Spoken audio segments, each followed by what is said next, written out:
Então, a proposta do meu trabalho, né, a proposta do que eu vou discutir com vocês hoje, a proposta de trabalho de hoje na palestra, seria trabalhar a fragilidade ambiental com uma proposta metodológica de análise espacial, diálogos entre a biologia e a geografia. Então, eu vou começar falando um pouquinho da minha trajetória. Eu sou geógrafo, tenho mestrado em geografia, atualmente estou cursando um doutorado em geografia, na mesma instituição, na UERJ, no Maracanã. Atualmente estou como articulador acadêmico do curso de licenciatura em Geografia, no Polo de Barra do Piraí, oferecido pela UERJ, e também sou professor da Secretaria de Estado de Educação do Rio de Janeiro no ensino médio. Antes da gente começar, então, a falar a respeito das questões ambientais, eu vou introduzir, digamos assim, onde o meu referencial ele se calca, né? Um primeiro aspecto é que a mudança na paisagem, aí eu fui estudar a concentração das cicatrizes erosivas, que eu vou falar mais à frente, em áreas urbanas, ela deflagra esse risco, dada a exposição da população aos perigos que são iminentes por conta da cicatriz erosiva. Eu vou falar depois um pouco sobre esses conceitos. Eu trabalho com os processos erosivos acelerados, do tipo Ravine e Vossoroka. Então, eles mostram para a gente alguns desequilíbrios no ambiente face à ocupação antrópica. Eu vou falar mais à frente as causas e consequências, o meu marco referencial, aí depois a gente vai só dando uma introdução, uma palhinha do que a gente vai abordar e tocar nessa pequena fala. A identificação desses desequilíbrios, então, eles mostram os estágios de degradação em que se encontram algumas áreas, isso por causa da mudança no uso e ocupação do solo.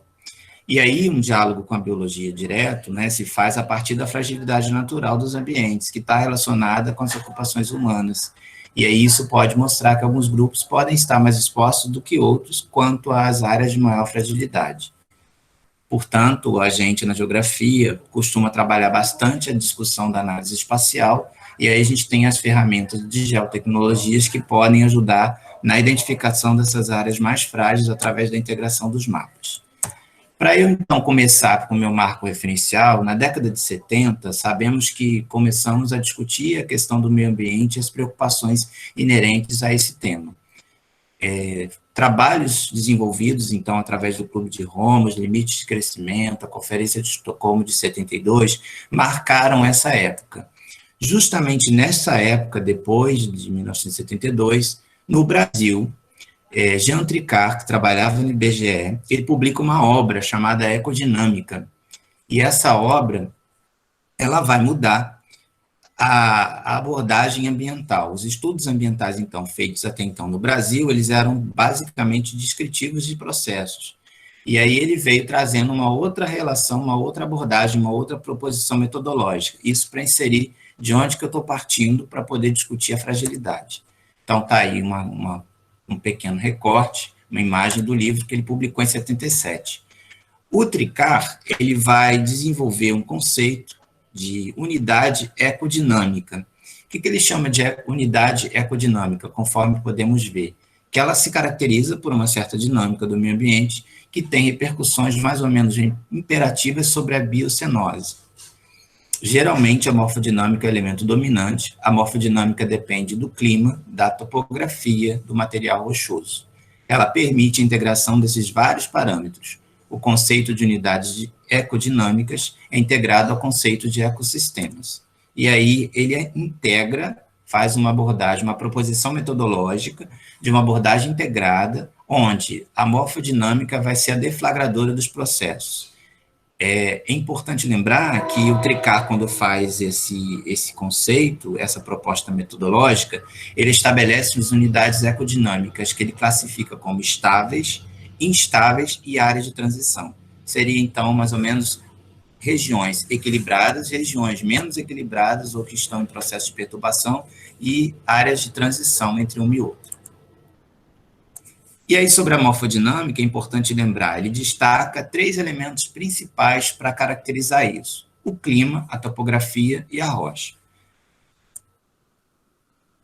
Esses 3 aspectos geram, então, a unidade ecodinâmica. Então, a necessidade de classificar em unidades ecodinâmicas poderia nos mostrar como que está a situação daquelas áreas no tocante ao clima, à topografia e à rocha, para dialogar diretamente com o conceito de ecossistema, uma vez que considera o fluxo de energia e o fluxo de matéria.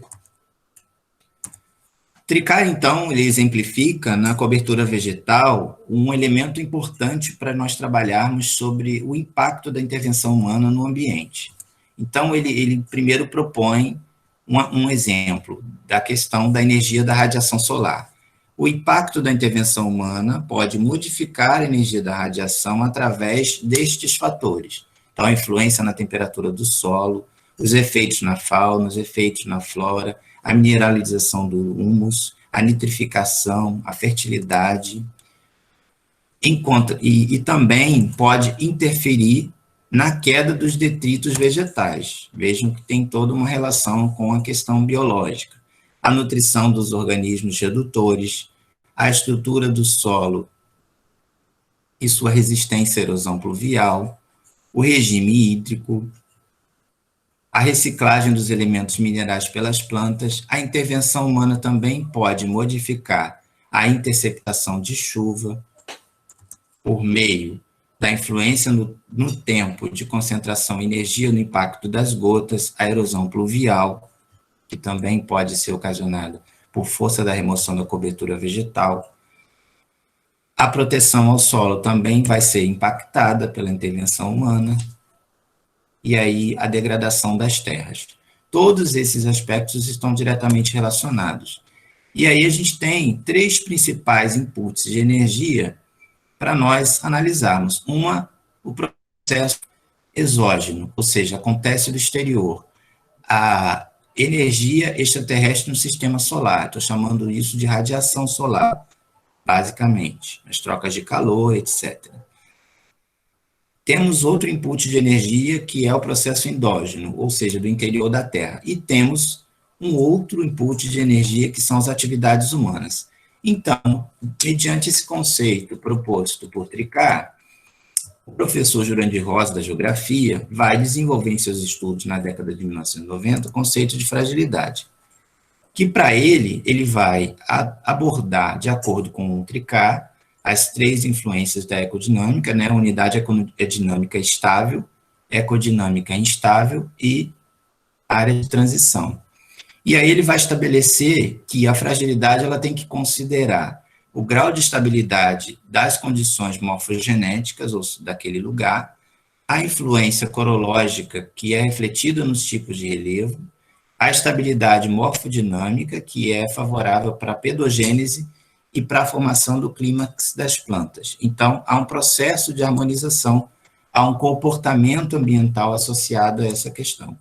E aí ele vai desenvolver o conceito de fragilidade ambiental no Brasil, que é o que ele chama de diferentes graduações de suscetibilidade do meio físico, admitindo a ação humana como centro das preocupações e relacionando o sociocultural como fundamental para discutir a questão ambiental hoje. Então, é um diálogo direto com o planejamento e uma relação direta com os sistemas que a gente chama na geografia de sistemas socioambientais, considerando a sociedade.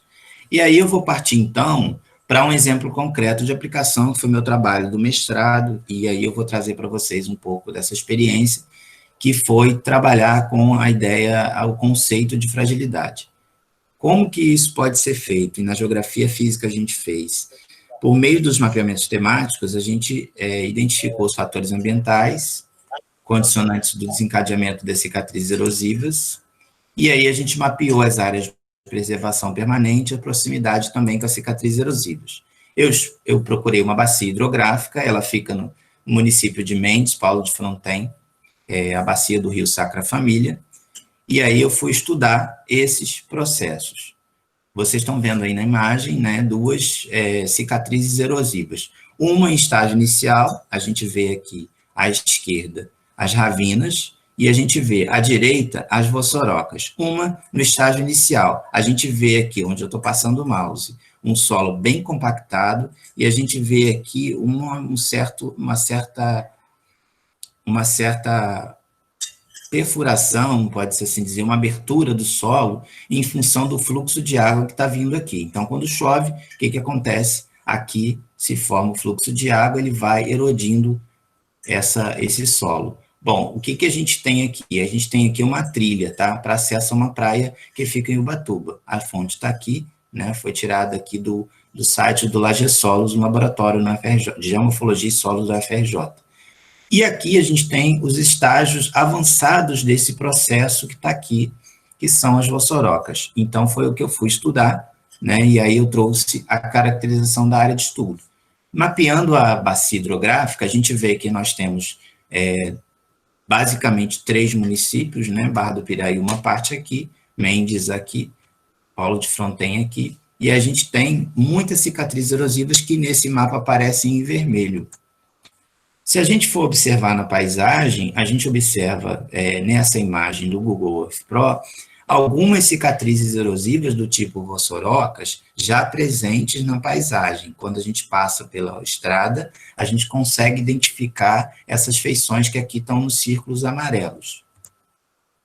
Consegue perceber também algumas ranhuras, ou o que a gente chama de terracetes, ou caminhos. Isso tudo por práticas associadas ao pisoteio de gado e também a remoção de cobertura vegetal. Vejam que é um solo descampado aqui. E aí eu produzi algumas informações, né? A primeira delas foi com relação ao uso do solo.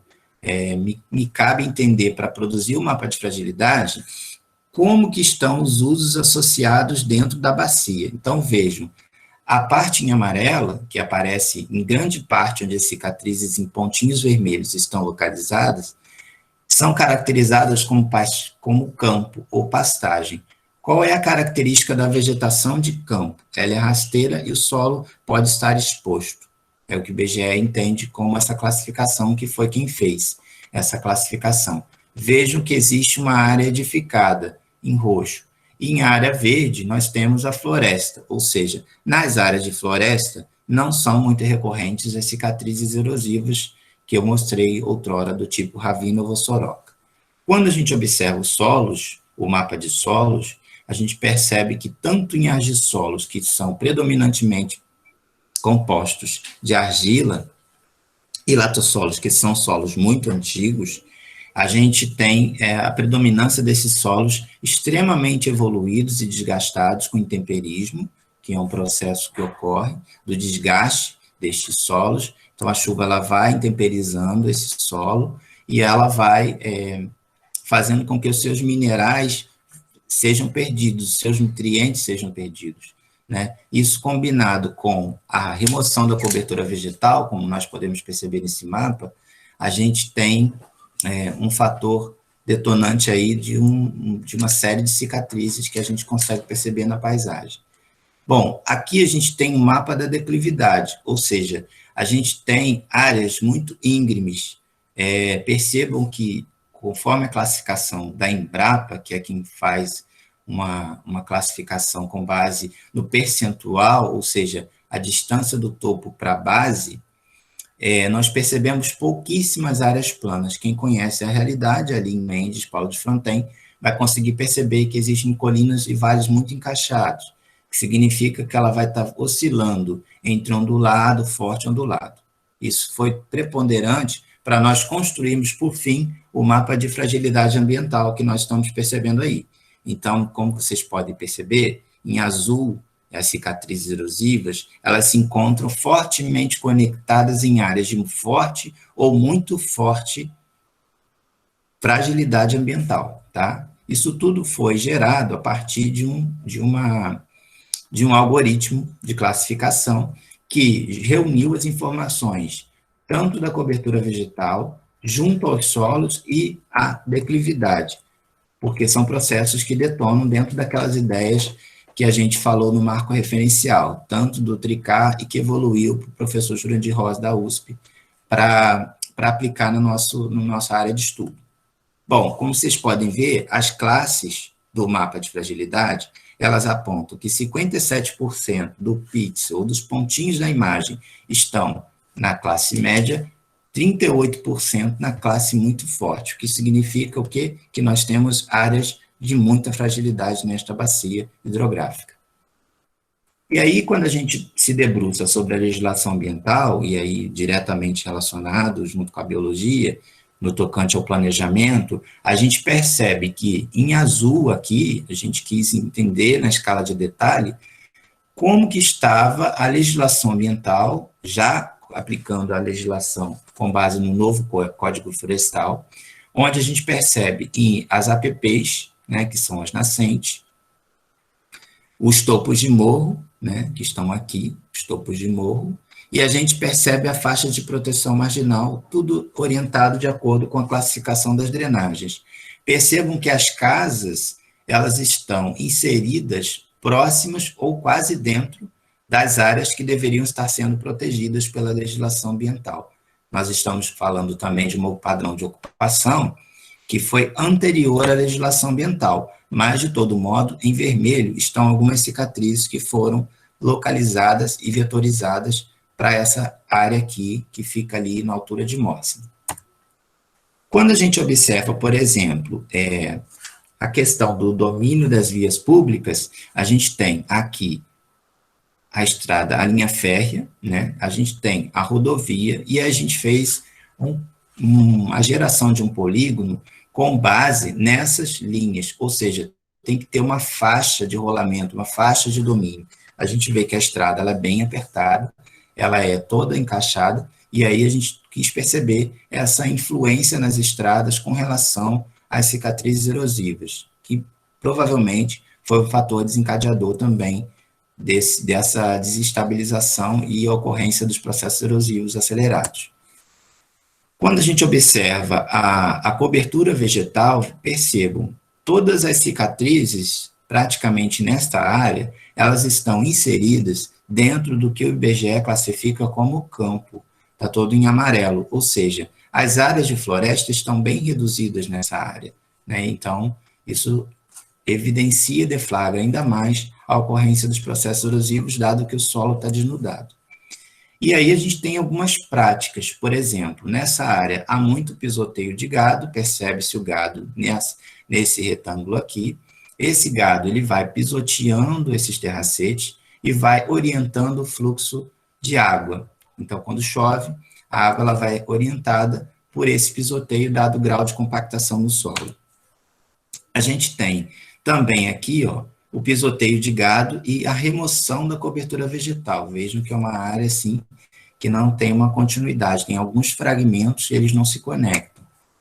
A gente também tem exploração mineral, que também evidencia a ocorrência desses processos.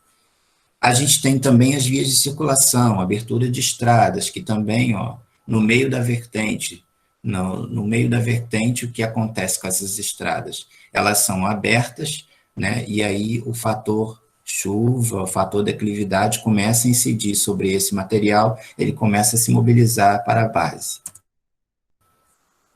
A gente tem aqui alguma ocorrência de solo desnudado, ou seja, sem cobertura vegetal nenhuma, olha o que vai acontecendo aqui, olha o que vai acontecendo aqui, olha o que vai acontecendo aqui. O fluxo de água vai para o fundo e ele vai fazendo aí essa erosão. Então, como final, a gente identificou no nosso trabalho o seguinte, a gente conseguiu perceber que esse mapa de fragilidade ambiental foi possível ser construído, né, com base nos condicionantes físicos. A gente conseguiu perceber que numa escala intermediária, a gente observou que as cicatrizes elas estão ligadas aos núcleos urbanos ou próximos das casas. Numa escala detalhada, a gente viu que elementos potenciais da paisagem, como pisoteio de gado, via de circulação, área de pastagem e área de exploração mineral, estão profundamente relacionados a essas cicatrizes. Essas cicatrizes foram selecionadas e ampliadas, e aí a gente conseguiu ver alguns aspectos ambientais, provavelmente relacionados à fragilidade desses ambientes. Então, marcas como de pisoteio de gado, por exemplo. As áreas de fragilidade, elas correspondem àquelas onde estão localizadas a maior parte das cicatrizes. Já no entorno da cidade, ou nas áreas mais urbanas, urbanizadas, estão concentradas as cicatrizes erosivas, o que pode indicar para a gente algum tipo de influência antrópica ou ação antrópica sobre o ambiente. Outros fatores também vão influenciar essa cicatriz, não é só o ser humano, porque também a gente não pode colocar a conta só na sociedade, embora ela tenha práticas de uso de solo inadequadas, né? Que não estão de acordo com o potencial e a limitação daquele tipo de solo. Queimadas, pisoteio de gado, né, remoção da cobertura vegetal, enfim. E aí é bem interessante essa discussão. Numa escala da fisiologia que vocês têm, né, a questão da ecologia da paisagem e discussão da ecologia em si. Não somente o fator humano incide sobre a ocorrência dessas cicatrizes. Então, o controle estrutural realizado pela drenagem, a própria litologia, ou seja, o conjunto de rochas e a própria cobertura vegetal, também são fatores que influenciam a ocorrência dessas cicatrizes. Essas cicatrizes, elas estão próximas, eu não coloquei o mapa geológico, mas elas estão bem próximas das falhas e diques. Então, essas áreas, elas são extremamente suscetíveis à erosão, por força da mudança da litologia. Esse processo pode se acentuar em função dos solos, que são latossolos e argissolos, são solos desgastados, evoluídos, maduros, né, mas que estão aí suscetíveis à ocorrência desses processos. Muitas áreas de preservação tomam pouca cobertura vegetal, e em alguns casos, as cicatrizes já se encontram bem próximas dessas áreas. Essas vias de circulação também estão próximas às áreas, o que pode acentuar o atual estágio de degradação. Então, o que é importante a gente pensar? Então, a gente dispõe de instrumentos como o plano diretor, a própria legislação ambiental, e aí a gente discute essa questão do uso e parcelamento do solo como essenciais para a promoção de ajustes que visem mitigar a ação do homem nos processos erosivos acelerados. Então, é preciso, para isso, realizar um monitoramento, acompanhar a evolução das cicatrizes e buscar restabelecer as áreas de preservação permanentes com reflorestamento, por exemplo. A gente viu as áreas onde o poder público pode agir em função da construção de uma política de redução de risco de erosão no contexto do município. E as populações que residem no médio e baixo curso da bacia, onde estão mais concentradas as cicatrizes, por serem área de forte fragilidade e com cobertura parcial dos serviços públicos, revela uma necessidade da atuação conjunta das esferas governamentais em relação ao planejamento e parcelamento do solo. E aí a gente conseguiu ver os condicionantes sociais e econômicos, que foi feito no meu trabalho de mestrado, e aí tem os setores censitários, a gente vê abastecimento de água, coleta de lixo, esgotamento sanitário, grau de instrução. Sobre a questão natural, que aí eu me coloco na discussão com vocês a respeito dessa fragilidade, né? Os dados viram as áreas mais frágeis e que apresentam um impacto imediato em função da ação antrópica. Então, temos que fazer o monitoramento dessas vossorocas e das áreas que estão em desacordo com a legislação ambiental e do uso e parcelamento do solo. E aí a gente precisa desses mapeamentos como o suporte para compreender essa relação entre a sociedade e a natureza, que gerencia e perpassa a geografia, e assim melhor planejar e gerir o espaço geográfico. Então, eu agradeço, me coloco à disposição, esse é o meu e-mail, e aí estão as minhas referências trabalhadas nessa apresentação.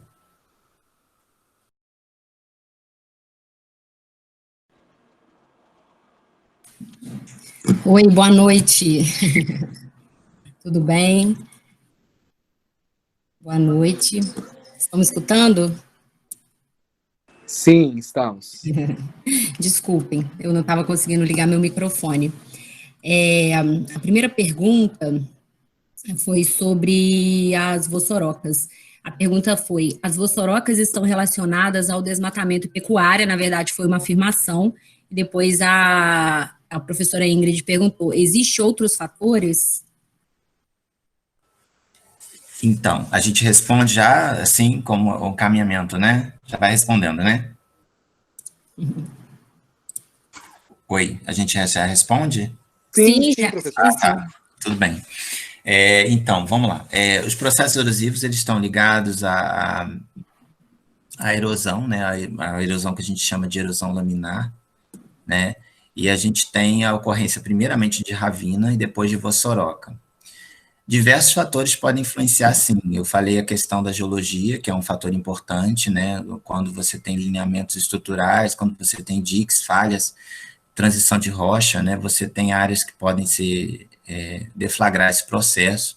Você tem a declividade que influencia, você tem o tipo de solo, então não é uma relação tão simples e direta a gente observar a ocorrência desses processos. Por isso, a fragilidade, ela evidencia, né? Ela pode ser um caminho que pode congregar outras informações e pode nos dar uma segurança maior em termos de ocorrência desses eventos, tá? Dos processos erosivos.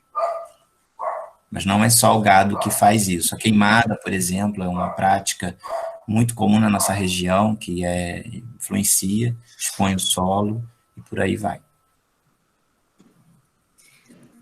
Posso fazer a segunda pergunta, professor? Claro. Como resolve o problema do pisoteio do gado? Olha, esse é um problema clássico, né? Porque a gente não tem áreas planas, né? A gente não tem o gado fica solto, isso é um processo histórico, sociocultural, por isso a gente precisa do sociocultural para entender as relações do homem com o ambiente, porque muitas práticas advêm do processo histórico de ocupação. A gente está falando de área de café, mas como que a gente pode conter o gado, né? Talvez estabelecendo zoneamento, talvez delimitando áreas onde eles possam estar, né? Não deixando ele em pasto solto, como é feito tradicionalmente, né? Próxima pergunta, professor. Pergunta mais pertinente, depois eu volto para uma pergunta mais básica que uma aluna fez. É o seguinte, ela também gostaria de saber o que seria esse parcelamento do solo.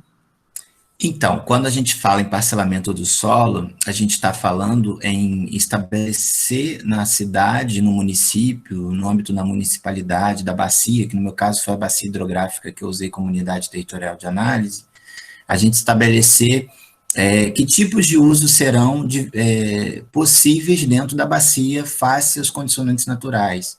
Então, por exemplo, se aqui eu tenho uma área de mangue, eu não posso colocar determinados usos. Eu não posso colocar um restaurante, por exemplo, né? Então, eu tenho um uso ali limitado, né? Não posso colocar um resort. Então, talvez parcelando o solo dividindo. Olha, aqui vai ter determinado uso, ali vai ter um determinado uso, e pronto, de acordo com as condições do ambiente.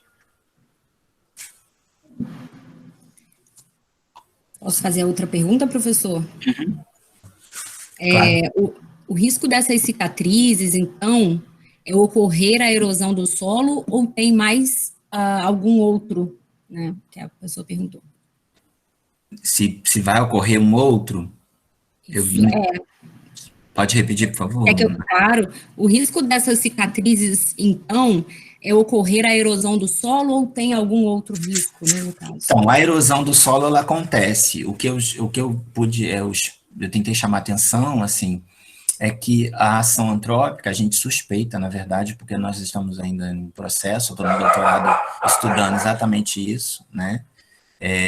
Buscando essa relação da ação antrópica, mas o que a gente percebe é que a ação antrópica ela é um efeito que acelera o processo que seria natural. A erosão ela vai acontecer.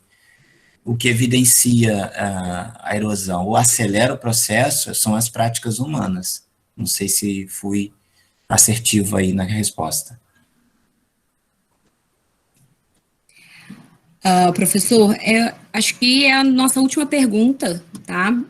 Fala da fragilidade do solo localizado próximo às áreas urbanas, ou áreas com casas, né? Podem Sim. trazer consequências, como, por exemplo, a abertura de buracos, onde Sim. essas casas podem estar,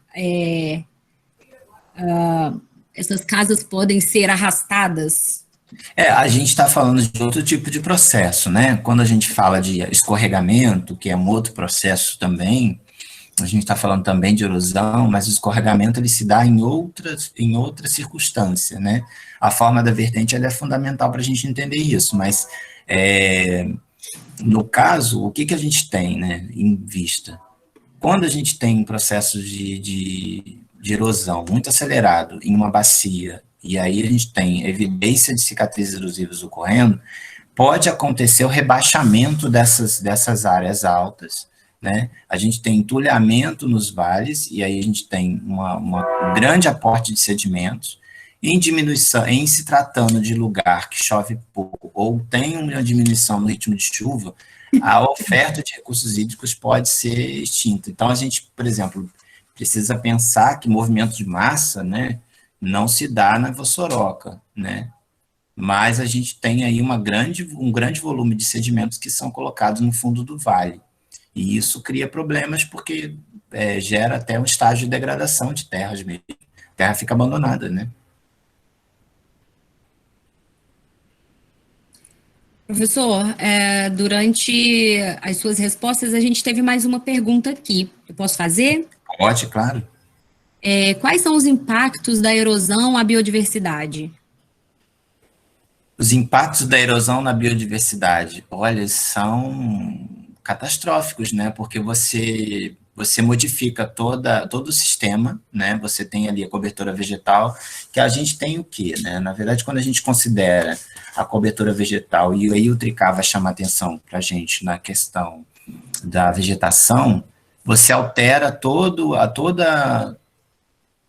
a fauna endopedônica ali, né, todo o ambiente que tem ali. Então, você deixa de oferecer nutrientes ao solo, que por sua vez não faz o papel de infiltração, porque o solo fica exposto, então você modifica toda a cadeia, né, alimentar daquela região ali, né? Então, a erosão é um efeito danoso mesmo.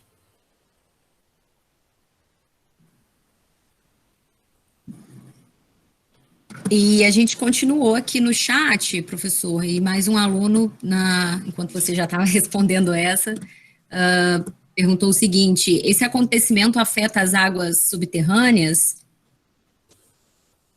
Sim, porque você deixa de ter a infiltração, né?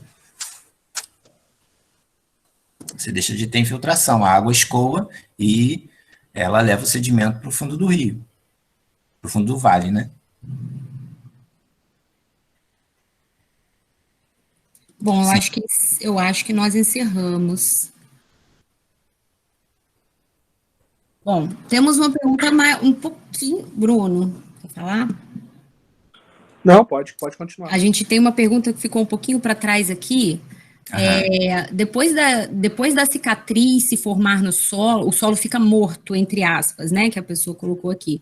Poderia indicar estratégias para trabalharmos essa temática na escola? Sim, então, é interessante essa pergunta, porque quando a gente fala da estratégia na escola, uma das estratégias que são desenvolvidas, por exemplo, existem estudos muito ligados à biotecnologia, e aí dentro da área da biologia, que já apontam, por exemplo, de experiências bem-sucedidas. Temos, por exemplo, os biotêxteis, que deve ser trabalhado na biologia de alguma maneira, né? E, por exemplo, em algumas áreas a gente tem alguns tipos de solo que acontece erosão e que a folha da bananeira, ela serve, assim, muito bem, porque revolve os nutrientes ao solo para ele poder se desenvolver ali uma vegetação, enfim. Vocês têm mais propriedade e expertise para falar disso, né?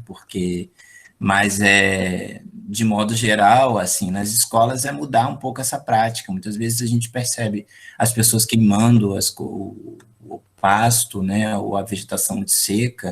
Isso tudo tem que ser trabalhado na perspectiva do cuidado do meio ambiente, né? E é uma questão que toca tanto a biologia quanto a geografia, outras ciências também, né? Professor Pablo, obrigada. Sim. E as perguntas foram encerradas. Agora com o Bruno.